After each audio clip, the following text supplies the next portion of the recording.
This week on Chatter, Jonathan Rauch of the Brookings Institution, author, public intellectual, student of liberalism and democratic institutions, and all-around interesting guy. The reason for this work, well, one reason is that I've always been curious about religion, being an atheistic homosexual Jew. There is no shortage of people in the of Latter-day Saints who would like the church to be more proactively hardcore on culture issues. And by the way, there's also no shortage of people who are leaving the church because they think it's too conservative, especially among the young. I think there's a model in Utah for a conservative Christianity that is committed to Madisonian-style pluralism. It's not the first place you would expect to look, but there it is. And we have, both liberals and Christians, I think, have a ton to learn.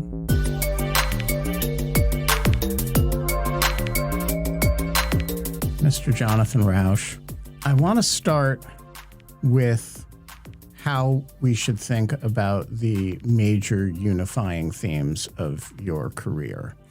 You have, I didn't know there were any. Well, maybe the answer is there are not. You've written about happiness. You've written about, I'm just thinking of books here, about speech and enforcement of illiberal attitudes by both right and left. You've written about the history of gay liberation movements.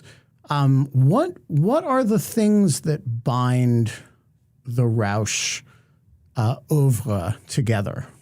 So, well, first of all, thank you for having me join you today in, I guess, the Jungle Studio. This is the deforested Jungle Studio. It used to be the Jungle Studio, but then COVID came and all the plants died, and now this is like a vision of what the Amazon will look like if we don't do something about it. I just want to inform your listeners, it is pretty stark, and there is a jet black shag rug hanging in front of a window. You all should pray for the health and safety of the giant black shag rug.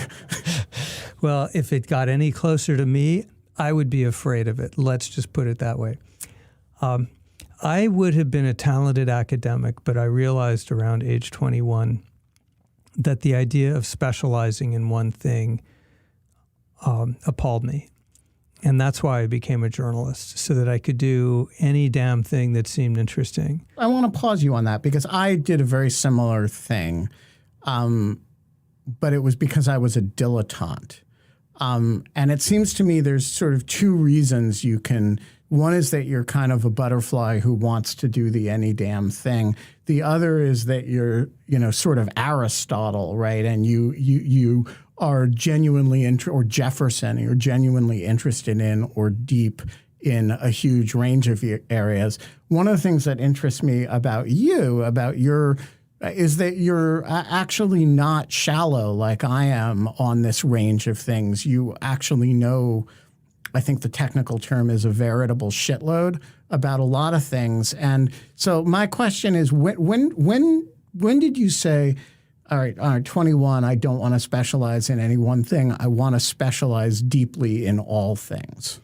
Well, I don't know about specializing deeply in all things. I do recall writing an aphorism when I was about 25, which went, I don't want to be a big shot. I don't want to be a hot shot. I want to be a deep shot. And that kind of sums up my career. So I'm not a little butterfly that just hops from flower to flower randomly. There are a few flowers I prefer.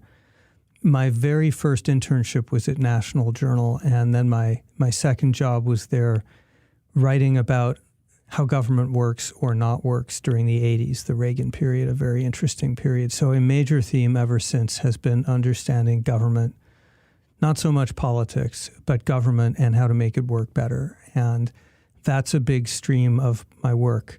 Related to it, another big stream has been understanding what I call liberal social systems. That's markets, liberal democracies and what I call liberal science, our system for finding truth. And they have a lot in common, such as that they're all based on rules rather than rulers, depersonalized, far-flung systems based on rules and trust. And it's very hard to make those work.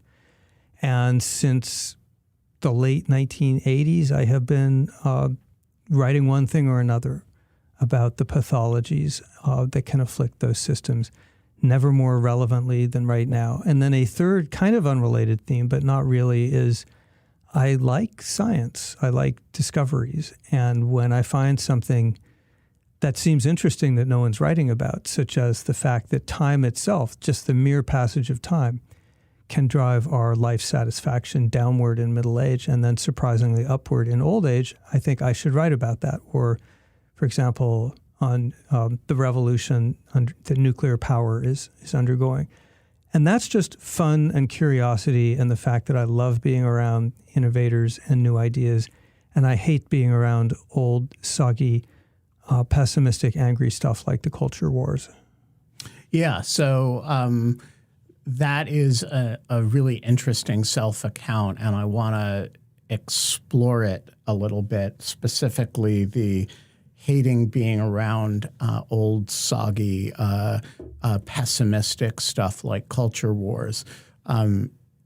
We've both been in Washington a long time, you a little bit longer than I, and the pessimistic Washingtonian who has who sort of trades masks of pessimism and cynicism and has a kind of unified field theory explanation for the decline of American society is a persona who we've both gotten to know very well over a long period of time. Yes, and we could name a few if we were inclined. If we were inclined, we both stay away from those people as a general matter, but they do seem to proliferate and have lots of intellectual children. I'm curious when you decided that's really boring. There are such people in every generation and they're essentially always wrong, and they don't seem to learn from the fact that the previous generation of them looks pretty stupid now. When did you decide that? Well, we could go to Google and put a date on it, because my first actual recollection on this subject is the publication of a book by, I think, Christopher Lasch called The Culture of Narcissism. And I'm sure he's a smart guy, and it was a big book that sold well. But he wrote it over and over and over again. I recall picking up that book somewhere, probably a bookstore, which existed in those days, and thinking, this is a pile of steaming bullshit, not because it's wrong, but because there's no refutable proposition in it. And I just realized that the genre of cultural criticism, in which, you bloviate about the royal we, as in we are narcissistic, we are ungrateful, never clearly whether you're talking about we, me personally, or we, the entirety of America, or for that matter, we, the cosmos, that this was just very much not to my liking. I had an empirical mindset that was bolstered by my training in journalism, starting from my from my college newspaper, and then an internship, and then a reporting job, which you also started with a reporting job. That treats you to put facts in what you write. And that if you have something to say, it should be a refutable something to say, to which evidence should be adduced. And that's kind of what you had to do most of the time in order to have a career in journalism in the 80s and 90s. You had to do at least some of that for some period of time. We then entered a world where it was very possible to have a career as a public intellectual or journalist by starting right out at age 22, saying preposterous but cantankerous and provocative things, not actually knowing anything, not actually checking anything, And that's actually become a prevalent business model right now. And I promise I will never do it. Except about introverts. Oh, well. Low blow there, Mr. Extrovert. No, I am actually a high-functioning introvert. But jokes about your famous essay, Caring for Your Introvert aside, you have actually doubled down in the other direction. And the typical Jonathan Rauch article is data-heavy, is research-heavy, both your own research and often detailed and quite involved summaries of other people's research, as well as interviews. If you're not picking up the phone, you're not doing the job. And so my question is, Steve Martin had this line about his career that in the 70s, all the stand-up comics were influenced by Lenny Bruce. They were all bitter and angry, and it was all after the Vietnam War, and they were all cursing a lot. And he said, this is going to pass, and I'm going to be right there. I'm going to be silly. And I thought that was so when did you say, okay, this is not going to pass. This is the trend of the future. Bitter, grouchy, angry 22-year-olds who don't know anything, and I am going to be right there when it doesn't pass. I am going to be deep and data-heavy, and I'm going to do the work and know something, and I'm just going to cut against the entire trend of the generation.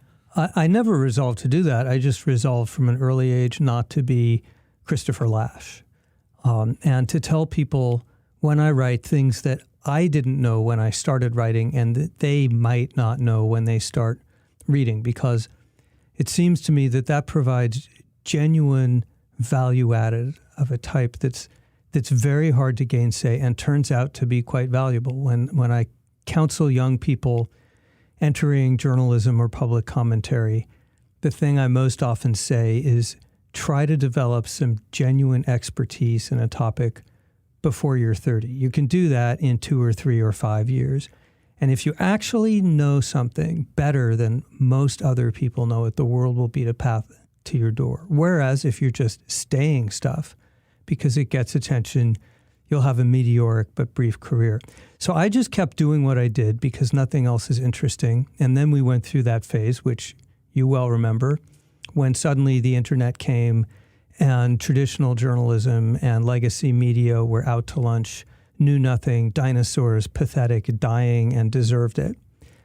And then we all looked around about, a year or two ago and realized the New York Times is still here, but Vice Media is not. And unfortunately, BuzzFeed's not. And wait a minute, maybe we were right all along about the intrinsic value of protein in our information diet. So I kind of feel it's like I just kept doing what I was doing and the world slightly came to its senses, or am I being Pollyanna? Well, maybe a bit of both, right? Like a part of the world came to its senses, sort of, and a part of the world completely lost its mind, or several parts of the world completely lost its mind. But no, I think there's a lot of truth to that. I think Lawfare, by the way, is an interesting example of the same tendency that,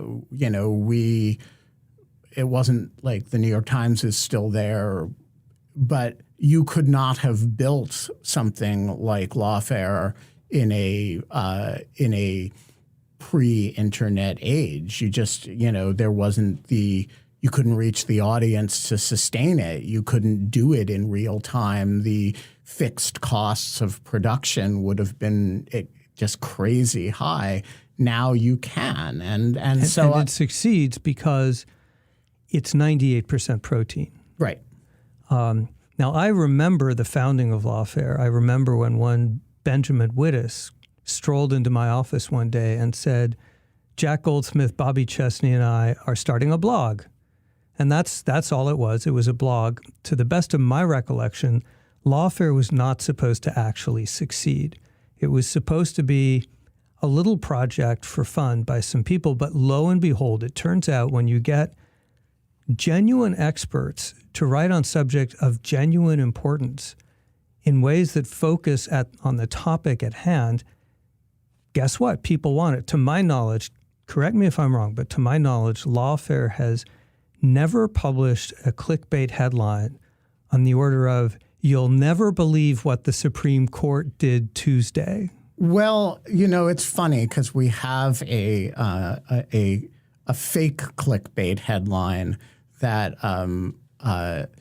we joke about a lot, which is, during the early Trump administration, we found that whenever Trump was in the headline, the traffic would spike. And so a certain Lawfare editor and I had this joke that we were going to call all Lawfare articles Trump, Trump, Trump, XXX, girls, girls, girls, XXX. And that would be the perfect the one headline for all Lawfare articles. All right. So with all of that as prelude, you have been spending a lot of time over the last several years thinking about the kind of tectonic plate level of American political dysfunction, the ideological layer, the political party layer, and the sociological layer. And most recently, you have been interested in what's going on in the evangelical community. So with the background that you just gave us, that you see interesting things that you have questions about, and you try to answer those questions for yourself and turn the mirror on to a readership, tell us about what's interesting you in the evangelical community and its relationship with democracy, and why are you spending time on it? I should stipulate that this work is about the white evangelical community. The black church is very different and not in the same kind of place at all. The reason for this work is, well, one reason is that I've always been curious about religion. Being an atheistic homosexual Jew, in my youth, I had a very, very negative attitude toward Christianity. That changed as a result of friendships with some very positive, wonderful Christians who took it seriously and were not cruel and hypocritical.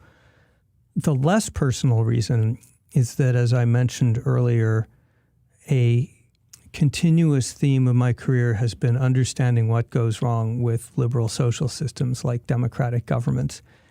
And in the Trump years, as it became clear that Trump's base, his core base, was disproportionately made up of white, conservative, evangelical Protestants, 80+% of whom supported him in 2016 and again 2020, and who supported him despite the fact that there wasn't a single tenet of Christianity that he didn't egregiously violate.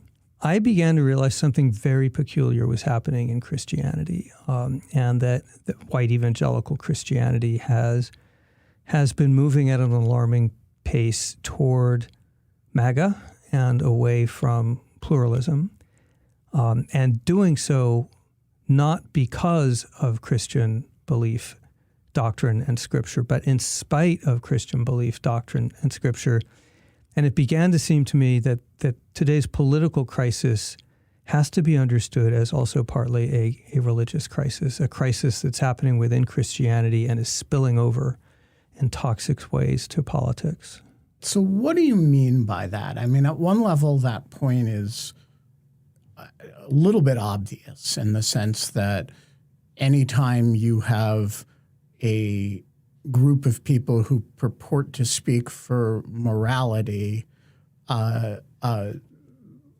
enthusiastic about somebody who is grotesquely and visibly immoral, you can say, well, there's a crisis and some sort of ideological crisis going on with them.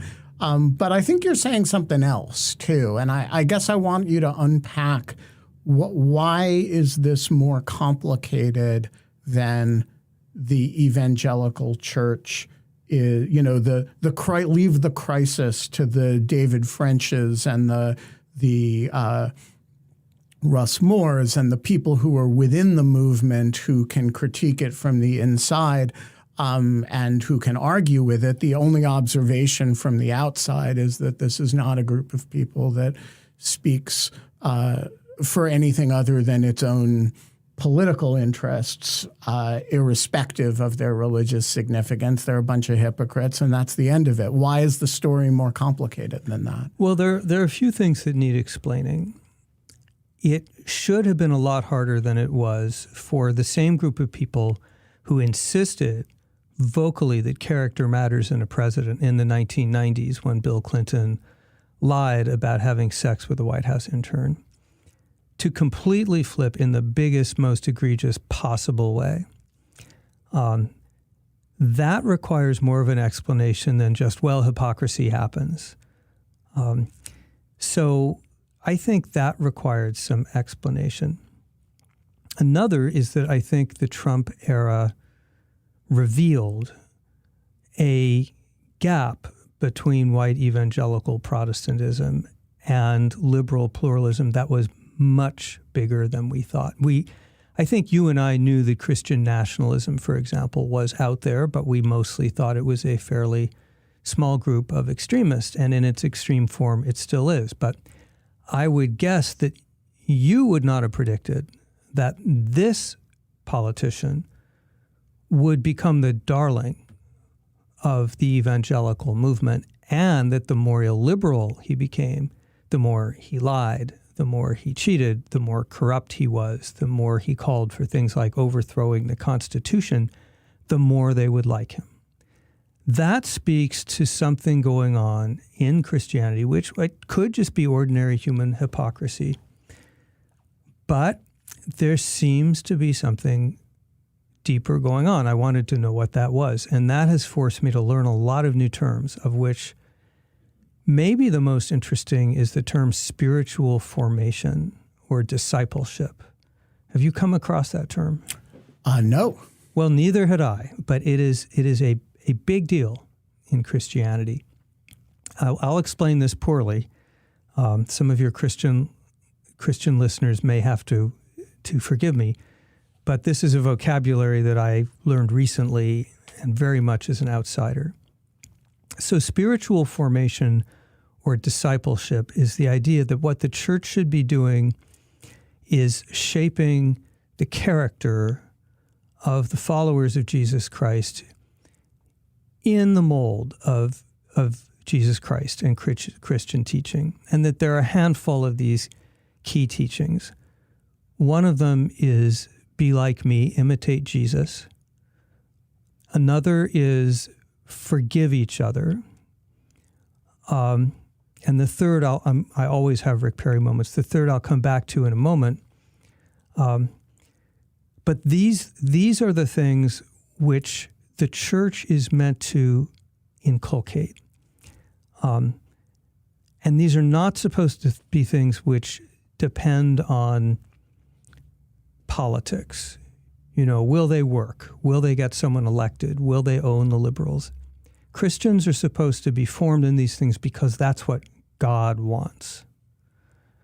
Be like Jesus, forgive each other. Oh, the third is be not afraid. What you've seen in the church seems to be a wholesale failure of spiritual formation, in which instead of forming its parishioners in those core values, it's letting the parishioners form the church.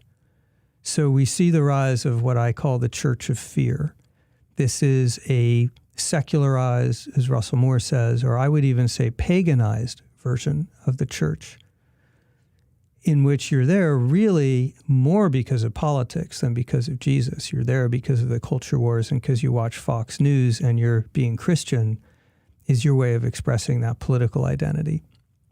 For example, when Christianity is no longer up to the job of spiritual formation in the core values of Christianity, a couple things begin to go wrong. One is, it turns out that liberal democracy relies on values like not lying, like forgiveness. Sometimes we lose elections and we have to be willing to move on, such as be not afraid. We have to understand that it's not a Flight 93 election and that it's the end of everything if Joe Biden or someone else gets elected. When Christianity is transmitting the opposite of those messages, be maximally afraid. Politics is retribution. The last thing you do is forgive. And be as un-Christ-like as you possibly can. It undermines liberal democracy. So that becomes one implication in the external world of the failure of spiritual formation. The other, which I can't speak to as well, but which Russell Moore and David French and others do, is this undermines the witness of Jesus Christ. When Christianity stops looking like Christianity and starts looking like the gospel of Tucker Carlson, no one else is going to step forward and disciple American Christians, still by far the predominant group, in these values. And it turns out Lawfare and Brookings cannot do that. We're just not in that business of discipling people in those core virtues. All right. So long answer. Sorry, I filibustered. No, not at all. Heavy stuff. So you have also, over the last few years, spent a lot of time with the Mormon Church, which you've come away with a quite different impression of in terms of its engagement with culture war issues. As the atheistic Jewish gay guy who's been hanging out with the Mormon Church, what drew you there, and what's your impression of the LDS folks relative to the white evangelicals? So I am not historically particularly a friend of the Church of Jesus Christ of Latter-day Saints, as it now multisyllabically prefers to be called. In fact, my first editor out of college was a lovely young woman who wrote a searing book about the abuse she suffered within the church and subsequently tragically committed suicide. And the church's teaching on homosexuality is, I think, cruel and bigoted, though their treatment of gay people is far more humane than it used to be, for which I'm grateful. Also, in 2008, the Church of Jesus Christ of Latter-day Saints led a massive and very effective campaign in California to overturn same-sex marriage. And that did not go over well in gay world, and I'm putting that mildly. So that's where I started out coming from. And then in 2015, seemingly out of the blue, in Utah, the Church of Jesus Christ of Latter-day Saints officially, which doesn't happen every day, and conservatives in the state legislature and the local LGBT groups hold a press conference announcing that they have all agreed on a compromise that extends anti-discrimination protections to LGBT people in Utah and also includes some specific exemptions for religious churches and nonprofits. You know, so BYU won't have to include married same-sex couples in its married student housing. And I'm, what the F? Where did that come from? And it turns out that the church has done a 180. It looked at the shitstorm it endured after Prop 8. It looked at its role in society, said, is this really what we want to do? And decided that no, it wasn't. Meanwhile, unbeknownst to me or most other people outside the church has a long-standing theological basis for pluralism, for the idea that they don't believe in original sin. They believe that we're born innocent and learn to be good in the real world, the schoolhouse of the real world, by making moral choices, free will. But in order to have free will, you have to have choices to make. So they believe that there should be choices, good and bad, and as long as the church can make its own choices, Ben Wittes and Jonathan Rauch should be free to make other kinds of choices. That's pretty close to Madisonian pluralism. And that's deep in the theology. That's not like what the Public Affairs Office in Washington tells the church to say. That goes back to Joseph Smith, the first prophet. So they have a whole theology around the virtue of negotiation, compromise, and mutual accommodation. They see that as something God wants them to do. So I'm looking at all of this going on and continuing, by the way, until last year when the church played an important role in passing the Respect for Marriage Act, which engraves same-sex marriage into federal law, even though the church opposes doing that. You can't imagine, right doing that. So I'm looking at all this and thinking, okay, we've got to understand this because here is a church which is not surrendering its identity to the culture of the outside world. It's, not becoming a kind of, consumeristic church. It's as conservative on social issues as it ever was. And yet it is taking the opposite path of white evangelical Protestants. White evangelicals are hunkering down, becoming oppositional, fearful. They're making the church narrower and sharper every day. The Church of Jesus Christ of Latter-day Saints is modeling the exact opposite. And by the way, as they'll tell you, they're getting some brickbats from the Protestant white evangelical community because they're taking this approach. So I thought that had to be explored. And what I came away with was, I think there's a model in Utah for a conservative Christianity that is committed to Madisonian-style pluralism. It's not the first place you would expect to look, but there it is. And we have, both liberals and Christians, I think, have a ton to learn from this.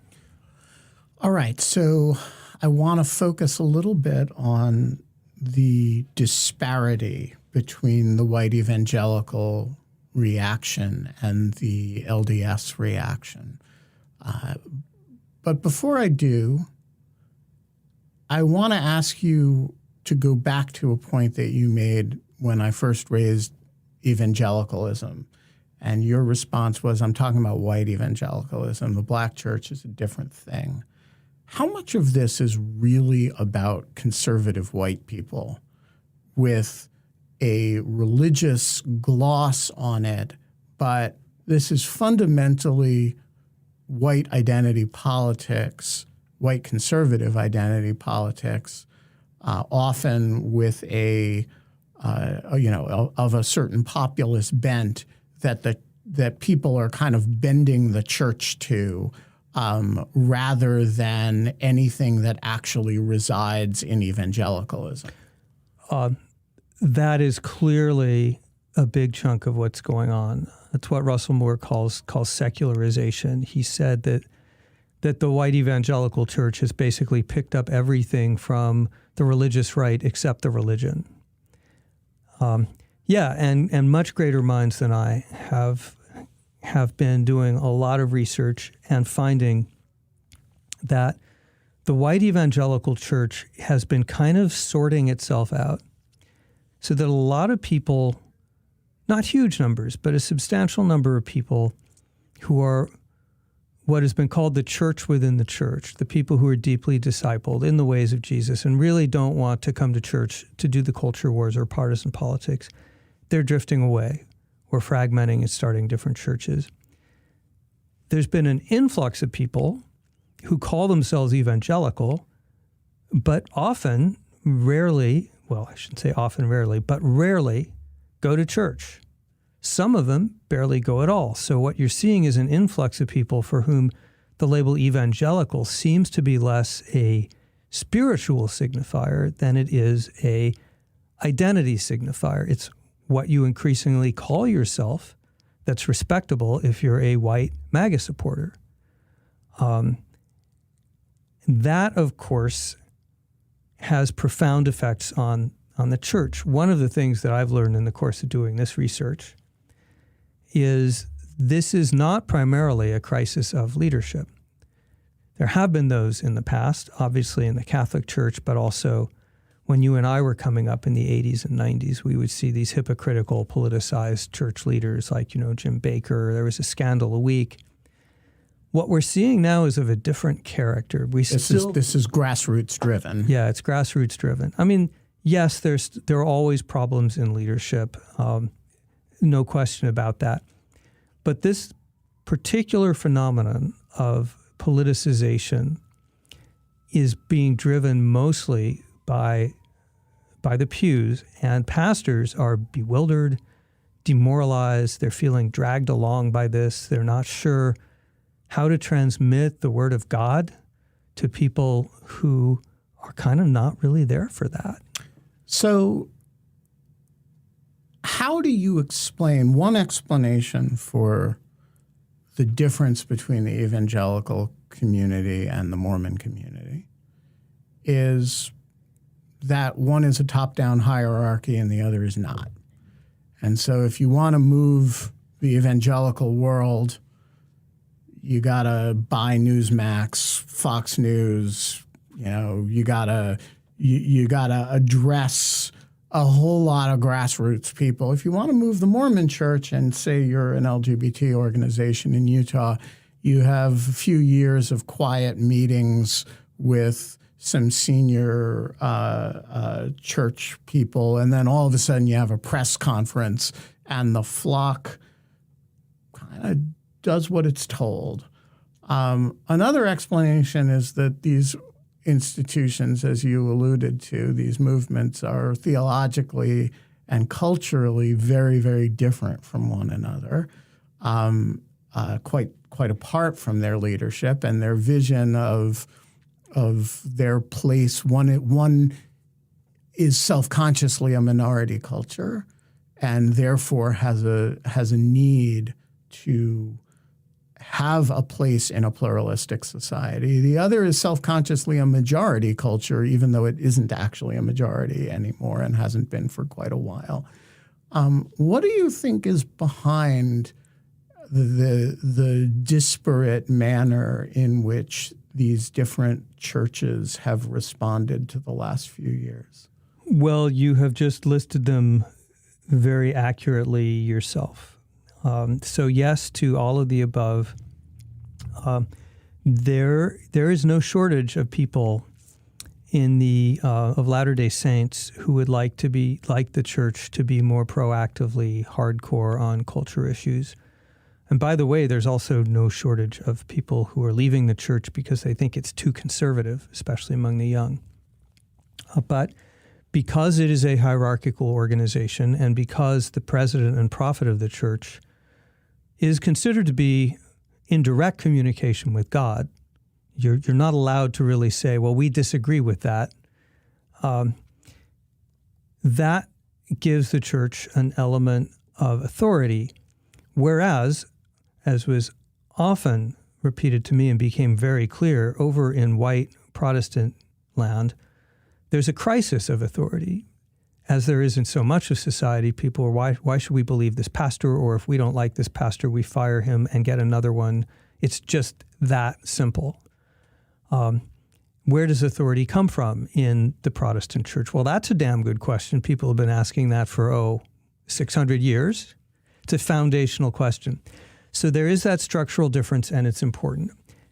But I came away thinking it doesn't all boil down to Mormons salute and march uphill and Protestants don't.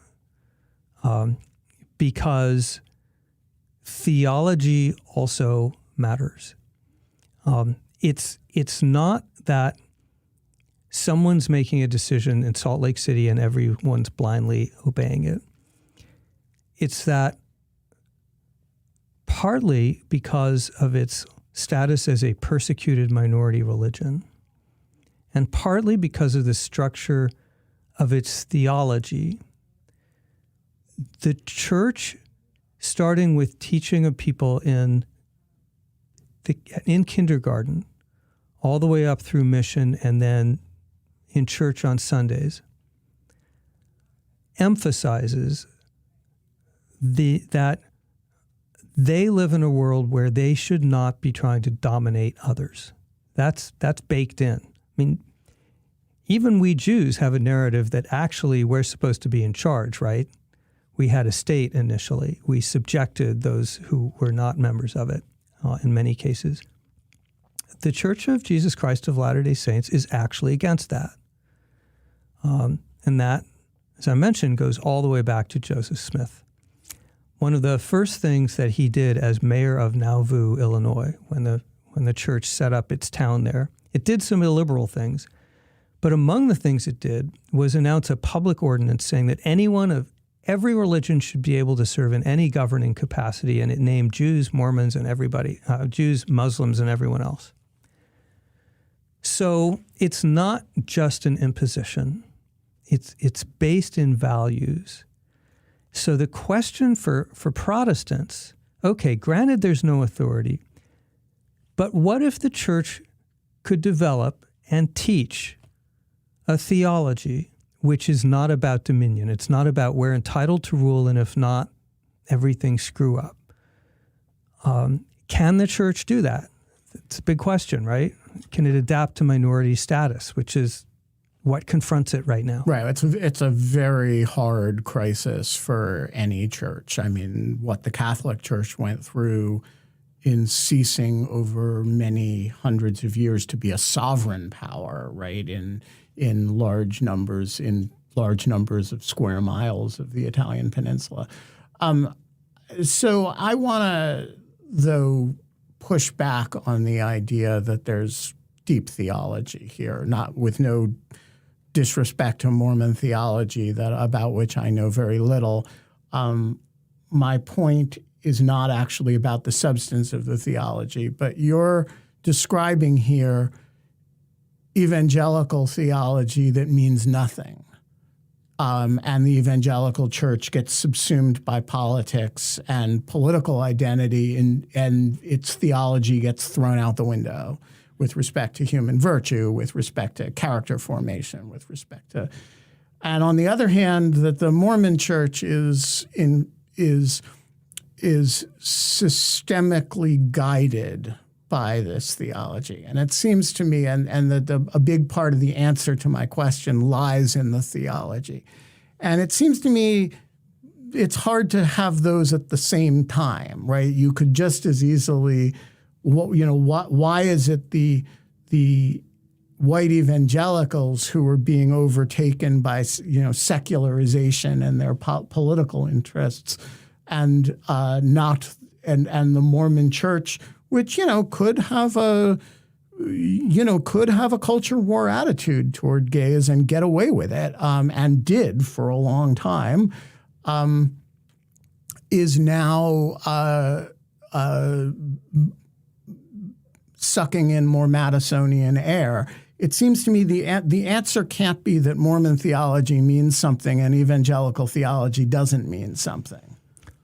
Well, so what kind of answer are you looking for? Sociologically, the answer that people go to, which I think is certainly true, is the one you've alluded to, which is in white Protestantism, you have a faith that believes that it founded America, which it pretty much did, and that simply took its prevalence in the culture for granted until about 20 years ago. When I was a kid, Catholics were kind of weird, and Jews were put up with, and atheists, overt atheists, were not quite unheard of, but very rare. For everyone else, part of introducing yourself in the 60s and 70s was asking, where do you go to church?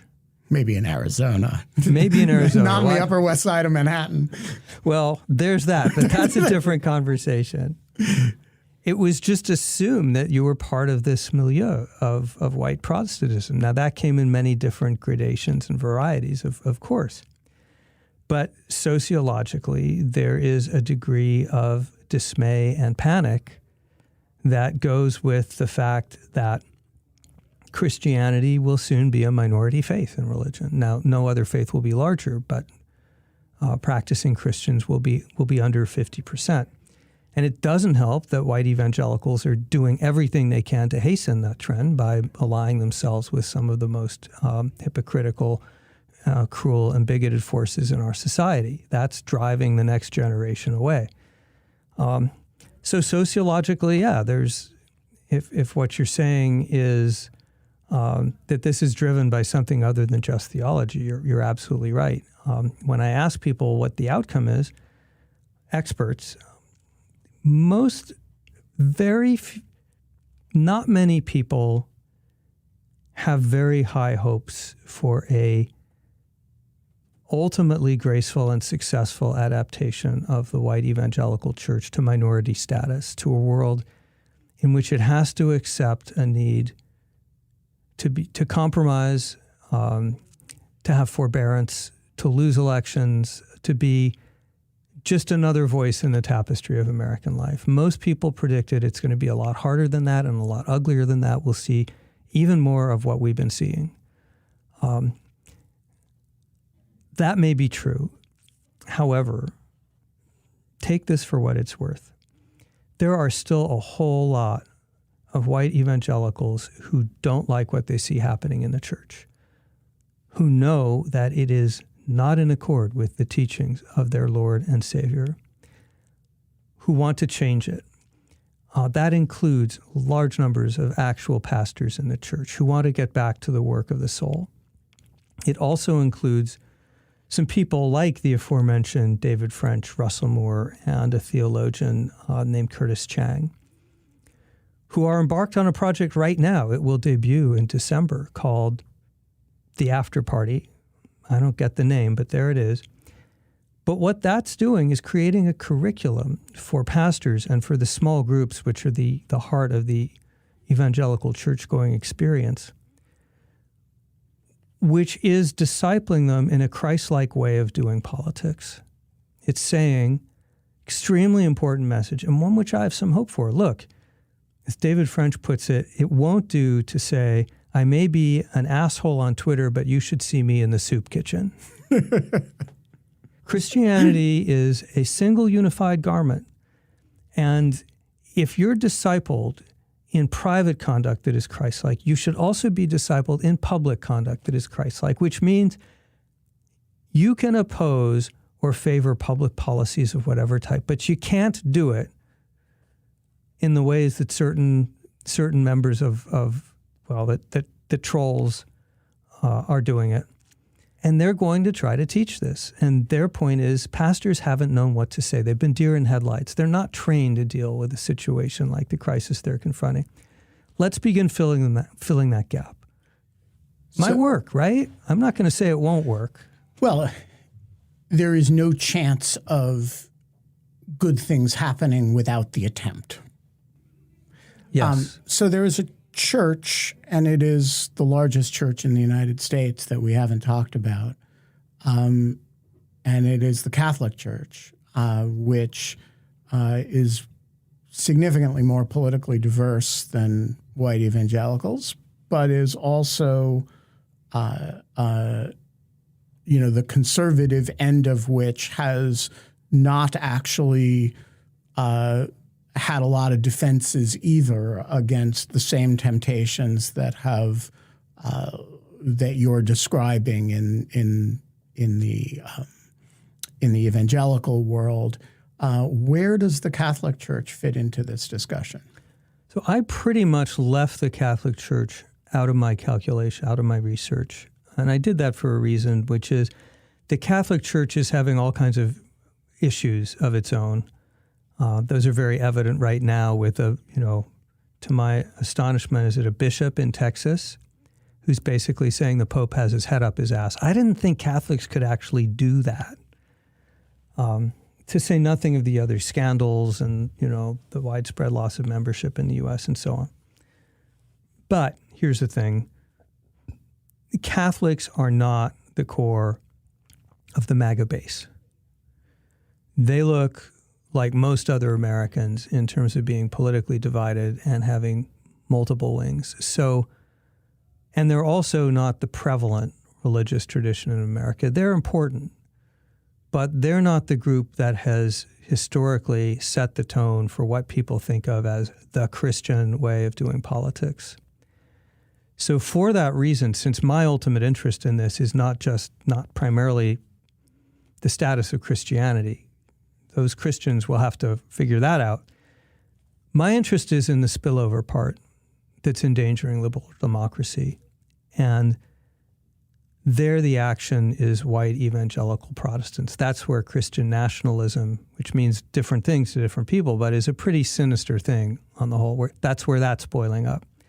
That's where you were seeing the crosses and other Christian regalia that was brought to the Capitol on January 6th, 2021, and the many people who were using Christian symbolism in the attempt to overthrow the government is coming from. And although those types of extremists are minority factions, it is not an exaggeration to say that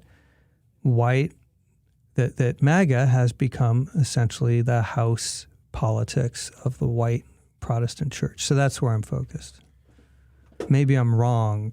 I don't know that you are. I think the Catholic Church has certainly it has certain stabilizing authority structures that that are not available in place where you can fire your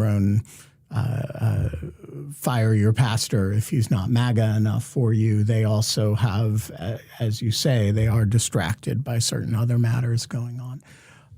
That said, when you look around the at the MAGA elite, they're not all of them are evangelical. There's a lot of Catholics who in there as well as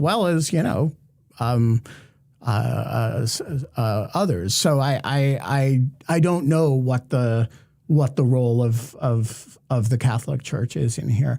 So I want to talk about violence because a lot of the things that you're describing, you're actually interested in them because not because you're interested in Christianity per se, but because you're interested in the interaction with liberal democracy and at the bad end of a lot of the pathologies that you're describing as violence.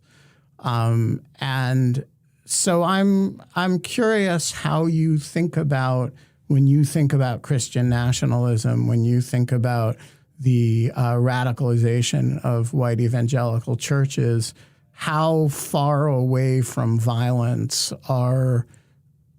how worried about violence are you?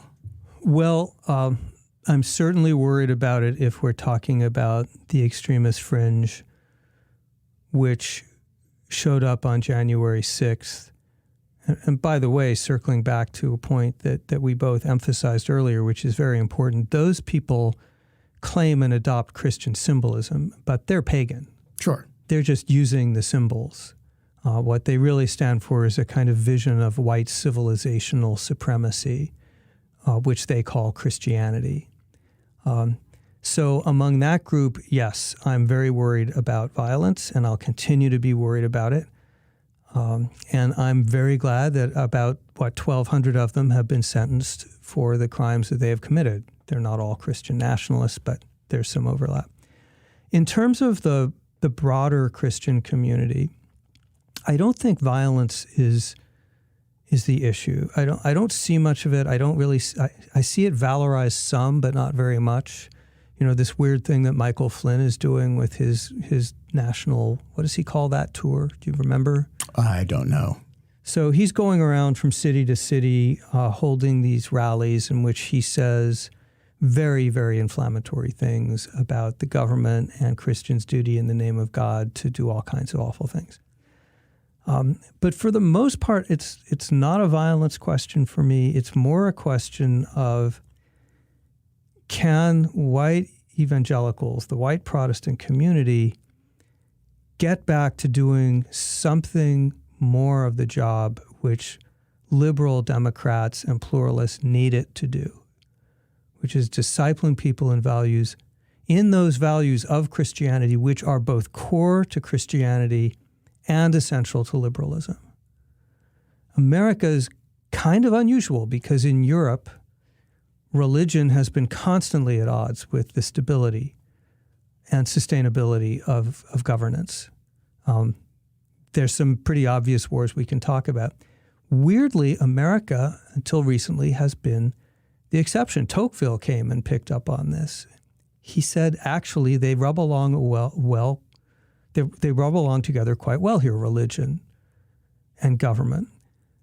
And that's because, for the most part, with big exceptions, but for the most part, in many ways, Christianity was emphasizing those tenets of religion, which are compatible and supportive of the kind of government that we had. Big exceptions. They were terrible on slavery. Okay, I get it. Terrible on gays, on some of the values issues. But on the constitutional issues, we didn't have to worry about them every morning. Now we do. All right, let me make the opposite argument, though, because I've been reading Beverly Gage's incredible biography of J. Edgar Hoover. And one of the things that she describes is how inculcated Hoover was in a kind of vision of white Protestantism that was really laced with lost cause Southern mythology, that had a very rigidly defined sense of racial hierarchy, a very rigidly defined sense of masculinity, all of the things. And really actually didn't believe in the the sort of right of mere governments to get in the way of this stuff, and hence things like the Klan, and so one could argue that at every stage of the last 150 years, the white evangelical community in the United States has been a bulwark of whatever the contemporary vision of, far-right conservatism of its day was. And, whether that was during the Civil Rights era, right, whether it's in the 20s and 30s, whatever the vision was that you would associate with Maga now was more or less what the evangelical community, when in the late 80s, it was all focused on morals stuff, which translated to gays. But at every point, the secularization process that was, the church was essentially representing the political far right of the moment, and that the current moment isn't really very different, except for the fact that the current far right of the moment is so crazy. Well, that's a big except. An interesting question is whether in the past we saw the church's insistence, for example, in the Clinton era, that character matters, as putting some kind of brakes on the most depraved behavior. J. Edgar Hoover was guilty of many things, but attempting to overthrow the U.S. government was not one of them. And as a homosexual, I will be the very first to sign up to the statement that says the church was deeply cruel and hypocritical and abused the name of Jesus in order to torment people like me, and many in the church still do. So all of those things are true. And there is a school of people, of scholars, who say, look, the MAGA phenomenon in the white evangelical church has very deep roots. And they're right. You can trace this back to the split between fundamentalists and evangelicals in the 20s. You can certainly find the politicization of the church beginning in the 70s, and then, Reagan's famous speech to the, National Council of Evangelicals, I don't remember, where he said, you can't endorse me, but I endorse you. And the big realignment that came after that. There has been a steady process of white evangelicals aligning with the Republican Party in a fairly partisan way. All of that is true. But I am here to say a couple of things. The first is that I believe the alignment with the likes of Donald Trump and his semi-fascist MAGA movement is a next-level phenomenon. I don't think there's anything in what's happened historically until now that made that inherently necessary. I think at a decision point, sometime around 2016, when Trump gave that famous speech in Iowa, where he said that he could shoot someone on Fifth Avenue and his followers wouldn't mind. But what he also said at that speech was, he told his evangelical audience, when I'm president, you will have power. And don't forget that. And they didn't. I think at that point, the evangelical base made a choice, which it had not made before, to forsake its Christian values in an overt way. They didn't really even bother trying to be hypocritical about it as they had in the past. They just unapologetically said, we're tired of losing. We're tired of getting beaten up by the left. This guy's a warrior. He's a champion. So this is our guy. And I think that was a choice, and a catastrophically bad choice that has had corrupting effects on the church and the country. Yeah, I think you've just put your finger on what's different about it, which is that the J. Edgar Hoovers of the world and the Knights of the KKK never said, we don't represent virtue. They never said, we're actually rogues and if we cheat on our taxes and that's what makes us smart. And they never, they were menacing terrorists at some of them, but they always cloaked themselves in the garb of knightly virtue, right? That we are representing traditional conservative Southern white manhood and courtesy and chivalry. Trump doesn't bother to do any of that. He just says, I'm a rogue. I don't represent anything except myself. Vote for me because power. And for the church to embrace that is a different thing, it seems to me, than for the church to embrace hypocrisy or lies. Yes, and the wonderful scholar, this Christian Demez, who's the author of a book called Jesus and John Wayne, points out that if you go and talk to evangelicals who justify their support for Trump and MAGA, you'll find very few references to the Bible or to Jesus Christ. You'll find the occasional reference to King David and the occasional reference to King Cyrus, but you won't find Jesus Christ in the equation. And that's pretty significant.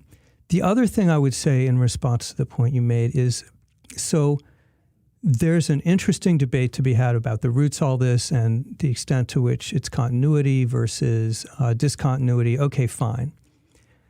But right now, where we are today, I think I can say with a high degree of confidence that restoring the values of liberal democracy will be a lot easier if white Protestantism is re-embracing those aspects of Christianity which are core to Christianity and essential to liberal democracy than if it is abandoning and trashing those values.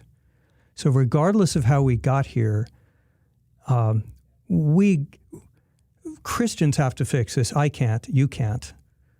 But we can and should do what we can to help our Christian friends fix it. We atheistic homosexual Jews, weirdly enough, now have an essential stake in trying to help our Christian allies figure this out. That's an interesting note on which to leave things. But before we do, there is a tradition on Chatter that we reach into the chatter box and we pull out a question. Here, I'm going to open the chatter box here, pull out a question. Jonathan Rauch, who is the best James Bond? I'd have to say Sean Connery. You're going to go with Sean Connery on that? Yeah, he's the template. I realized the wonderful performance that Daniel Craig gave in this role, and how he made Bond more human and more modern and all of those things. Yet there is something about the icy coolness and insouciant masculinity and an air of ironic self-deprecation in the Sean Connery Bond that just seems to me to be one of a kind. We never saw its like before, and we'll never see its like after. We've never seen its like before, and we won't see it again. Jonathan Rauch, thank you for joining us on Chatter. Thank you.